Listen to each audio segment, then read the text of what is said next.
My heartiest congratulations to Narendra Modi and the BJP and the NDA on this historic day. To take oath as the Prime Minister for a third successive term, an occurrence that has transpired after 60 years, quite remarkable. I am confident he will provide a stable, secure government for the next 5 years. But in many ways, this historic 2024 mandate has made Prime Minister Modi's job arduous.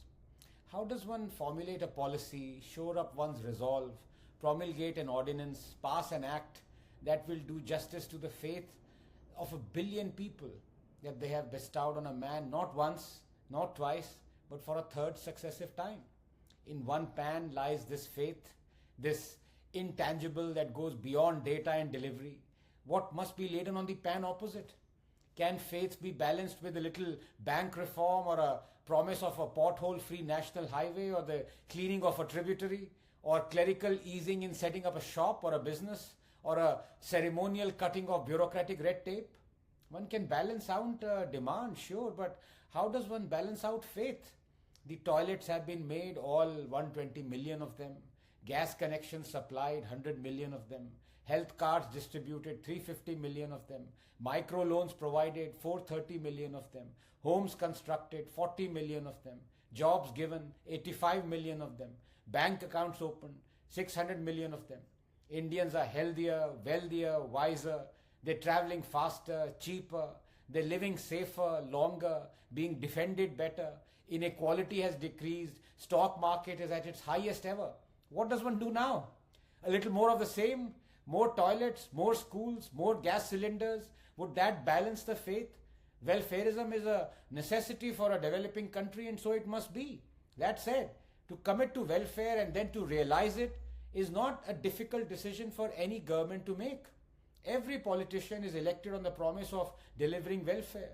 But there comes a tipping point, and sooner or later, that point is reached first by those who elect and not by those who are elected. There is only so many toilets to be made, so many taps to be connected, so many bank accounts to be opened. And once they are, the voters need something more than the basic amenities. That time has come. That time has come for Prime Minister Modi to stop discrimination against 1 billion Hindus, discrimination that is legal, social, educational and constitutional. To address this issue later would be too late. Quite possibly, it already is. If Modi's first and second terms were to save Indians, toilets, gas, tap water, loans, bank accounts, health insurance, homes, COVID vaccines, Balakot, the third must be one that saves India. And India cannot be saved if Hindus aren't. The Hindus do not ask for appeasement, they never have. The Hindus do not even mind if people belonging to other religions are appeased. All the Hindus ask for is that the discrimination carried out against them be ebbed, if not stopped altogether. Is that too much to ask? The proverbial Hindu Rashtra, a rhetorical, derisory reference to the dawn of 2014 coined by the left to guilt-trip Indians into believing that they were now living in a fascist state where Muslim rights were being stomped upon by brown-shirted, goose-stepping Hindutva soldiers, has just celebrated its 10th anniversary.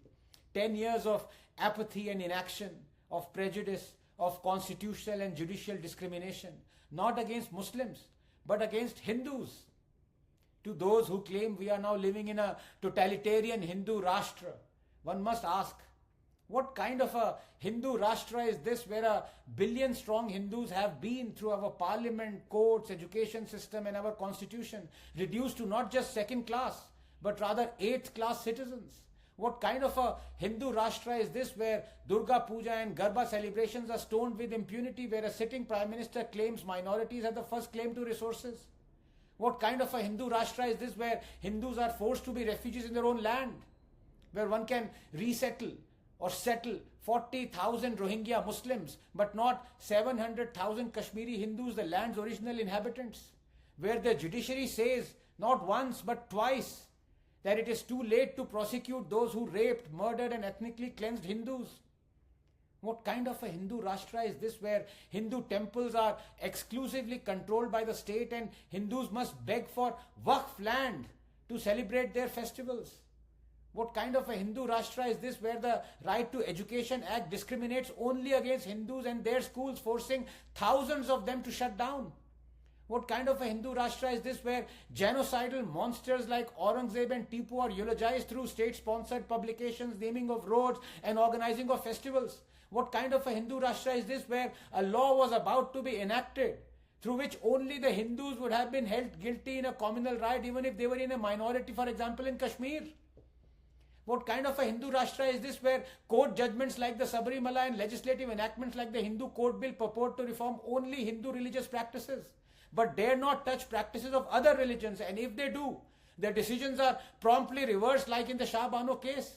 What kind of a Hindu Rashtra is this where the Places of Worship Act continues to deny Hindus their legitimate right to correct historical injustices, where the Waqf Act gives overarching powers to Muslims to declare a 1500-year-old Hindu temple to be on Islamic land when Islam is only 1300 years old?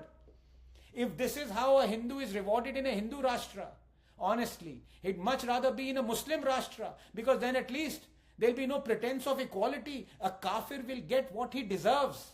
Prime Minister Modi, I'm sorry, but all religions are not the same. Sarv Dharma Sambhav is a Kool-Aid we and a billion others have been forced to gulp down for generations. It has guilt-tripped us into a downward spiral of self-loathing. Please understand, for India to survive as a plural, all-accepting land, Hinduism and Hindus must survive. And they will not, as long as we have legislations that discriminate against Hindu temples, Hindu schools, Hindu rights, Hindu refugees and Hindu history. The Waqf Act must be abrogated. So must the Places of Worship Act and the Temple Endowment Act.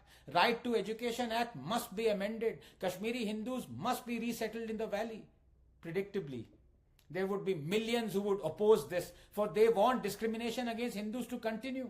This is the means to an end that their religion demands from them in return for heavenly rewards. They will seed and sprout 1,000 Shaheen Baghs. They will block roads, light up campuses, write column yards here and abroad. Let them. You must stand up to them, Mr. Modi. This term, Narendra Modi, you need to fight for our survival, not yours. You need to choose dharma over coalition dharma. Will you? Can you?